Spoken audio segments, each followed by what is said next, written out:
Ian, just give listeners some context on what you're building at Apex Space.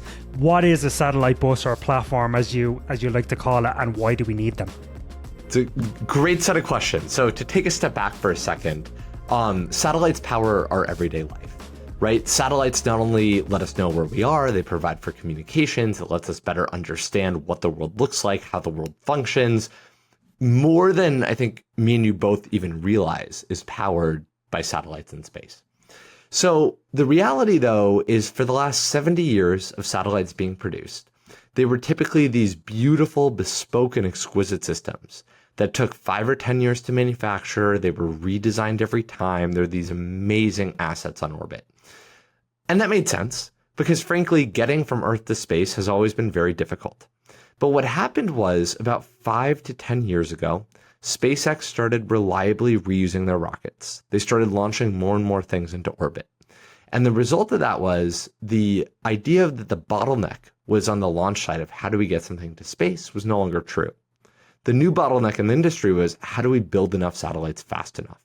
And it turns out that if you're building a new satellite every time and redesigning it and making it by hand, it takes a long, long time.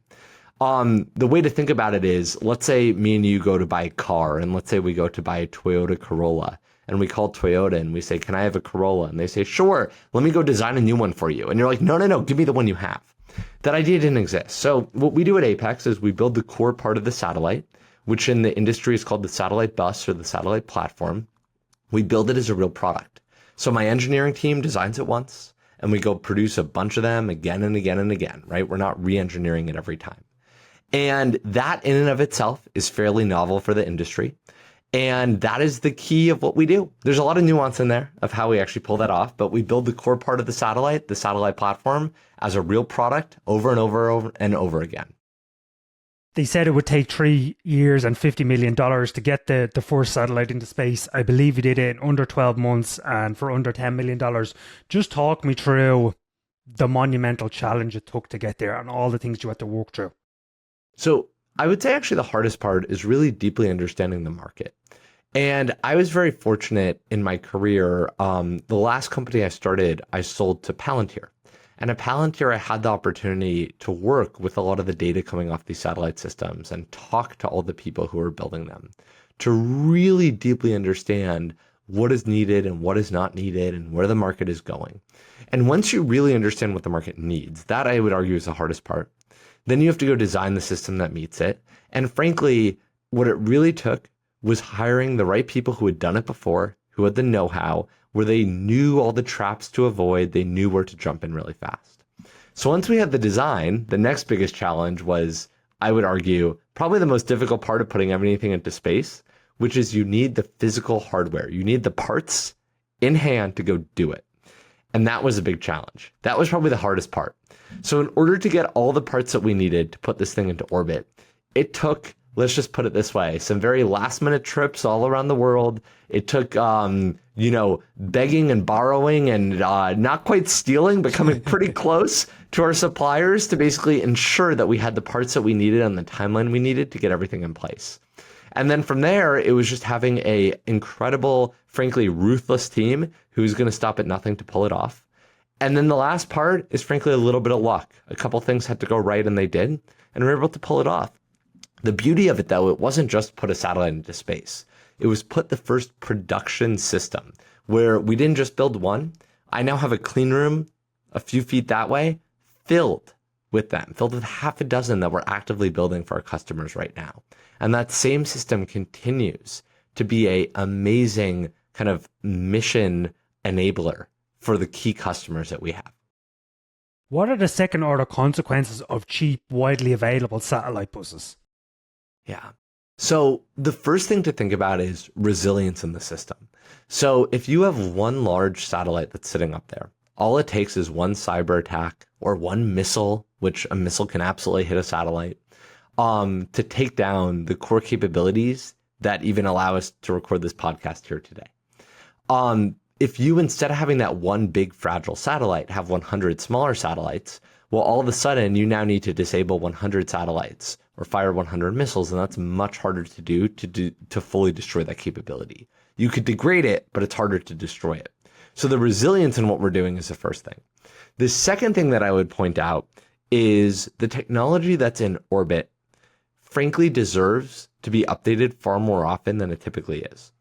And what I mean by that is if you're spending 5 years to build a brand new satellite, you're going to design that satellite to last in space for 20 years, right? Because it takes so long to build it and get into orbit. And if you put the same technology up for 20 years, let me tell you, it's going to be outdated after just a few years. So with our satellites, we actually design them for a much shorter lifespan, 5 years or 7 years. We're going to launch a lot more, meaning you're constantly replenishing and launching more into space. So what happens is you're getting the latest and greatest technology. So the quality of the output ends up being much higher. So I'll give you a specific example. You have a phone, I imagine. The camera on your phone today versus the camera on your phone 20 years ago is probably different. In fact, did you even have a camera on your phone 20 years ago? Like maybe it was an old flip phone, right? So just think about how important it is for that technology to be updated on a much more frequent basis. Talk to me about some of the problems you're solving for customers. What are your satellite buses enabling them to do that they couldn't before? And then just as a second part, what real world problems are they solving now that they have your satellite buses? Yeah, frankly, it's one of the things that probably inspires me the most about what we're doing today is I can go walk into the clean room and see a variety of satellite buses that do so many different things. It's what gets me up in the morning and gets me excited. So to give you some examples, right? I walk in, I see a satellite that from space can look down at Earth and tell me if it looks at farmland that these crops are potatoes that are 7 days old overwatered. Like the fact that you can do that from space is incredible. I look at another satellite and this other one is going to a customer of ours called Aetherflux. They're collecting power in space and beaming that down to Earth. So whether it be military bases or rural communities that don't have access to the grid can suddenly get power from space. I look at another satellite, and that one's going to our customers at Anduril, who are doing a internally funded mission, and they're obviously a great defense company. I look at some of the others in the clean room. We have one of them that's going off to NASA to, help us better understand and measure Earth's gravity.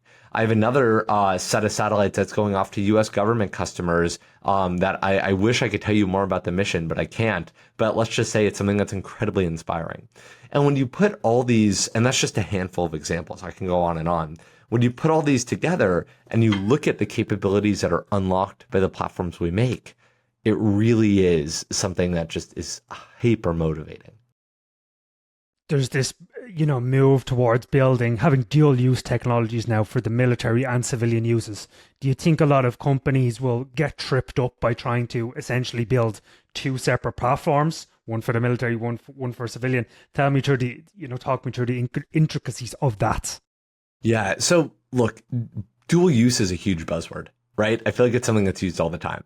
And my hot take on dual use, at least in the space industry, is the idea that people think about dual use. So you have one product, it's good for this, it's good for that, is frankly BS. Like it's not true. The reality is there's very few things in the space industry. There are some, but they're very rare, are pure play commercial. Almost everything touches government one way or another. You could argue something like Starlink, amazing platform, is mostly commercial, but it touches government, right? Look, in Ukraine, it was being used to support, whether it be drones and the warfighters. I mean, it was being used every day for military purposes. So what I would just say is pretty much everything that's going to space touches government one way or another. So when I think about dual use in the space industry, it's more about, hey, look, we're building a system that's going to touch government one way or another. We might sell this system to a commercial company that's then going to make money off the government, or we might sell it to a large prime integrator, or we may sell it directly to government. But no matter what, it's going to touch government one way or another. The space race might be another buzzword. What is going on in space? What does winning the space race mean?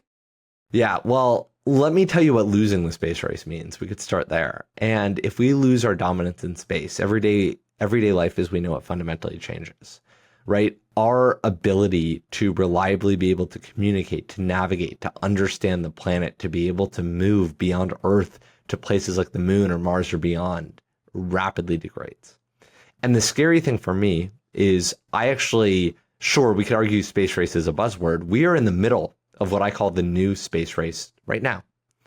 And it is a heated battle between the US and China and Russia to some degree. And we are not right now on a pathway to winning. We have an ability to win, but we're not there right now. And to give you some specific numbers, very recently, the China's CCP announced plans to launch a government constellation of satellites that was going to number over 12,000 government satellites. Do you know, Stephen, off the top of your head, how many US government satellites launched last year? I know SpaceX number, but I don't know the US government. So SpaceX has launched a lot for, commercially, Sure. but US government-owned satellites, it's something like 250. Wow. Versus China planning to launch like 12,000. It's all publicly available information. Everything is tracked. That's the beauty of space. You can see everything. And what I would just say is, if we want to even be operating at that same order of magnitude, we need to stop thinking about it in our old acquisition ways. And we need to start thinking about it in the ways of how do we move very quickly? How do we rethink how we build these platforms? And how do we scale up to win? And it's not about, which company is going to supply or which major US government, prime is going to win. It's a matter of us as the US and our allies, the West, coming together to win this new space race. What is within that space race? I'm sure there's so much going on. There's the Moon, there's Leo, there's Geo, there's tons of stuff going on. What is the biggest problem to be solved there? So it really comes down to ability to manufacture at scale. When you think about the way satellites are typically made, right? They're these brand new designs, they're handmade, they're engineered from scratch. The engineers who are designing the satellites are the ones who are physically building them. And that just does not scale. So we need to start thinking about satellite manufacturing much more like automotive manufacturing, where if you're going to go build or buy a new car, you're not going to go get that built for you from scratch. In fact, they're not going to, let's use my Toyota example. Toyota's not going to start building your car when you walk in and say, I need a car. They're going to have already had one sitting on a lot saying, do you want this one? Or do you want this one? Or do you want that one? And you pick. And I believe that we should be thinking about satellites in space the exact same way. Talking to you and other space founders, it's very clear we're moving from this world of bespoke, exquisite systems to productized, attributable systems. Again, as an outsider, I don't think the primes have internalized this. Yeah, I look at the ITA ETF with the Boeing and Northrop and all that all-time highs. From your perspective, do you think they understand this shift, and do they have the capability to change, or is the market going to be dominated by startups like Apex? So everybody understands the shift, right? It's hard to miss, right? It's very, very apparent, and it's very clear that this is kind of where the world is going. The question then becomes, are they equipped to change? And what I would say is the way that we see it as Apex is we are helping enable these entities to change and adapt.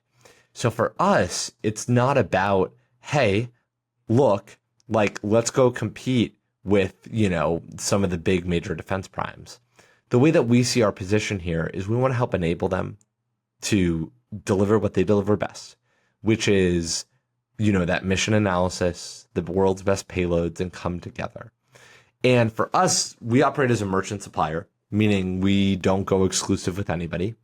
And my dream would be to let all of the great primes out there build on top of our platform and have them focus on what they do best, which is kind of the payloads, the effector side of things, and really, be able to focus their energy on building those and delivering those at scale, as opposed to trying to reinvent the satellite bus every time. Talk to me about the most difficult thing, the difficult part of building equipment made to last in space. Yeah. So when you're up in orbit, you're dealing with very different things than you are here on Earth. And there's a few things. So the first one is you have to actually get from Earth up into space. And that means that you're on a little bit of a bumpy ride up, right? You're sitting on top of this rocket, and you need to get to space without effectively having your satellite fall apart. And to mitigate that, right, you need to think about the structural loads, the right frequencies it's going to face, the resonant frequencies, etc. And you have to design it to withstand that launch environment. That means it has to be somewhat robust and heavy, or engineered with kind of more expensive materials. So you have to find the right balance there. Then once you're actually in space, the first thing that's pretty obvious is once you're up there, it's usually a one-way trip up. You're not going up there. You can't go repair anything. When you come back down into Earth's atmosphere, you're going to burn up unless you have some reentry capsule, but that's not really the full satellite. That's just a portion, etc. So the reality of the situation is once you're up there, the damn thing better work. And if it doesn't work, you're kind of dead on arrival. That's not good. And then, assuming it works and you could talk to it, the next thing is you are in the vacuum of space, orbiting Earth in a circle in low Earth orbit about every 90 minutes. And that means you spend about 45 minutes in the hot sun and then about 45 minutes in the freezing cold. So if you take your phone, let's use your phone, for example. If you take your phone and you power it on and you say, my phone needs to work perfectly for, let's say, 5 years. And for the duration of 5 years, every 45 minutes, I'm going to move it between the oven and the freezer for 5 years. And the thing has to work. Like, you're putting a lot of thermal cycles on it. You're really stress testing a lot of components. And then the final issue is you're no longer fully protected by the Earth's magnetic shield, and you're effectively being pummeled with radiation. So what you're doing is when there's solar storms or there's things like that, you're now dealing with a situation where you are collecting more and more radiation, right? That's called the total ionizing dose. And then you're also dealing with sudden surges of radiation hitting you that can screw up your systems. So that requires really good software and smart thinking around the hardware to mitigate a lot of those concerns. So let's just put it this way, like, space is not an easy environment to operate in, right? It's much, much, much easier to be able to, be inside Earth's atmosphere and get to deal with gravity. Going back to the space race, talk to me about why the Golden Dome matters and the opportunity it presents. So there's two ways to think about Golden Dome. The first way to think about it is you're putting together a system that provides a shield over the US and our allies, and it allows us to detect when our adversaries are trying to attack us, and then it lets us prevent the attack via interceptors.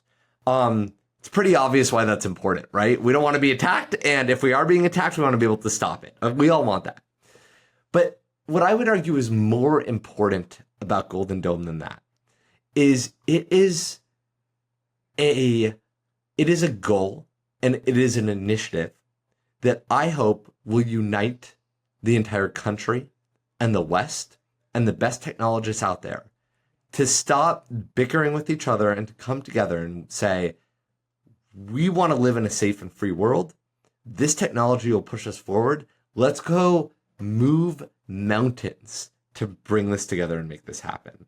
Similar to, the race to get to the moon, right? I could see Golden Dome creating a similar initiative where we just bring together the best and the brightest and we go full speed ahead to go and win this thing. Dig into that more, because obviously we all want to make money. There's amazing businesses being built in space. But how do you think about evaluating the inspiration factor that going to the moon, building Golden Dome gives us? Because it seems like when I talk to my son and just general people, nothing inspires us quite like going to space. I mean, space is the ultimate high ground, right? It's the final frontier, right? There's nothing more exciting than leaving our safe planet and going far beyond that. But the idea of saying, hey, look, how do we motivate the world to bring people together, to push technology where it's never been done before and go after these amazing initiatives? Like, frankly, in general, if you take a really smart engineer and you give them a really hard problem, they're going to be highly motivated, because who doesn't like solving really hard problems? But the reality of the situation is, if you give them a really hard problem where there's a business case behind it, and you're able to come together and really think about this from the perspective of, hey, wait a minute, let's not just go give a hard problem. Let's actually fund it and let's field it and put it to use. That to me is kind of the perfect combination that really will end up inspiring people. It seemed like there was a lot of energy around space tourism and civilians going to space a couple of years ago. Are you bearish on that idea? Like, how many years are we away from regular civilian travel to space? Look, Would I love to go to space and take my kids to space? Like, absolutely. How cool would that be? But I want to make sure it's safe and I want to make sure I can afford it, right? And I think the reality of space tourism is we haven't gotten the unit economics to something where it's a mass market event that everybody could go to. And part of the problem was, as we were pushing towards space tourism, the thing that was funding it was space tourism, right? Like all of the technology innovation we were doing was funded by this idea of like, oh, humans want to go to space, let's go do it. That's why something like Golden Dome is so important, because we're putting new technologies into orbit. We're learning more about the limits of humans and what we can do and how fast we can move and how fast we can engineer things. And that, I would argue, will move forward the idea of space tourism and letting people go on a vacation to the moon or whatever it may be at a much more rapid pace than if we were just to say, hey, NASA, like go fund a mission, to figure out, how to get people to the moon again. If we are all united against a singular goal and frankly, a singular enemy, right, which we're in the midst of right now, with our adversaries in China, right, we need to be in a position where we are pushing forward the greatest technology, and that I think will result in unlocking things that will allow us to have space tourism for a much more effective price point. Coming from the world of software, as you mentioned, you sold your last company to Palantir. What is the most profound lesson that software founders maybe don't understand about the world of atoms? There's so many. It's so expensive. It's so hard. Things break. You actually have to think about working capital and cash flow. But I would say the number one thing is coming from a software background, right? I would go type a single line of code. I'd go deploy it to a server. And you and me could go use that line of code, but so could a million people. Same line of code. Yeah, I got to scale up the server in the AWS instance, but it's doable. With hardware, everybody is getting a unique product, right? You can't have a million people use the same piece of hardware. You're distributing a million pieces of hardware. And with that comes quality issues, supply chain issues, so many different aspects that if you're just dealing with software, you never have to think about, right? The beauty of software is you click a button and anyone in the world can access it. With hardware, you need to buy the parts, you need to physically assemble it, you need to make sure the thing actually works, you gotta go deliver it to somebody, you probably need insurance on all that in case it breaks on the way, there's like actual money at stake. It's not even like apples to oranges, it's like a completely different ballgame. Besides what you're building at Apex, what space business are you most excited about? Maybe that's in its early stages, not a SpaceX, but something, in the early stages. So when you say excited, what excites me is like a bold mission that's frankly really hard that may not work, but if it works, it's game changing. So I go back to my science fiction days and excitement there, and I mean, there's nothing cooler than asteroid mining, right? Like you go out to an asteroid, you collect $1 billion of gold or platinum or whatever it may be and bring that back to Earth. Like, how cool is that? Like, who doesn't want that? It's really hard though. It's really tough. There's a couple companies working on it. I'm good friends with Matt Geilich, who runs Astroforge, right? They're bold, they're ambitious, they're doing some crazy things, and I'm a huge fan. Very different, obviously, than what we're doing. But my God, like that is terrifying and a huge bet to make, but that's pretty damn cool. I know we're coming up on time, Ian, so maybe just to close this out, we'll do a rapid fire round. So I'll say something, and you give me the first thing that pops to mind, okay? Uh-oh. It's all good. I won't get you in trouble, I promise. The key to winning the space race versus China is? Speed. The Apollo 8 lunar decision to launch, for the decision to launch took 134 days. What's the single biggest barrier to reclaiming that speed today? It is rethinking everything from acquisition to the people who are actually building the vehicles, and rethinking our risk tolerance to putting things in orbit. What's the billion-dollar space idea that almost nobody is talking about today? I'd say it's probably asteroid mining. I feel like that kind of that's like the laughing stock of things. That's like the $1 trillion idea. The problem with that one is it probably won't work and you'll lose all your money, but if it works, you'll be a trillionaire. Good risk reward. Positive EV. The first space race gave us GPS, memory foam, cordless tools, lots more exciting innovations. The byproduct of Space Race 2.0, Ian Cinnamon is most excited about is? Honestly, we don't even know yet. I would say it probably has something to do with manufacturing and our ability to build things at scale, and also operate in a more kind of radiation intense environment without needing expensive parts. But frankly, we haven't even dug in to begin. Like, we're so early in this race. Like, I guarantee if you go back to the first space race and you're like, oh, would this have gotten us memory foam mattresses? People would have been like, are you high? What are you talking about? And I think we're just too early to even know what it might bring us yet. What's the unbreakable law of building hardware? You actually need the parts in order to build the thing. If you don't have the parts, you don't build the thing. Last one, Ian. The single, just leave us with a bit of a dose of optimism. What's the single most underrated reason, maybe the most profound reason to be optimistic about the future that your twins and my kids are going to grow up in? I mean, in general, I'm a pretty optimistic person. The technology that has advanced, even in the last 5 years or 10 years, is mind-blowing to me. And if you combine all that and you fast forward 10 or 15 or 20 years, the combination of AI, access to space, being able to build more of this, I truly believe that humanity will be a multiplanetary society where, the science fiction books that we read as kids and hopefully still read today, you're going to remove the word fiction and they're just going to be science books, and it's going to be the reality of what we live in. And there's nothing more exciting than that. Ian Cinnamon, founder of Apex Space, thank you so much for your time. Stephen, it's amazing to be here. Thank you so much for having me.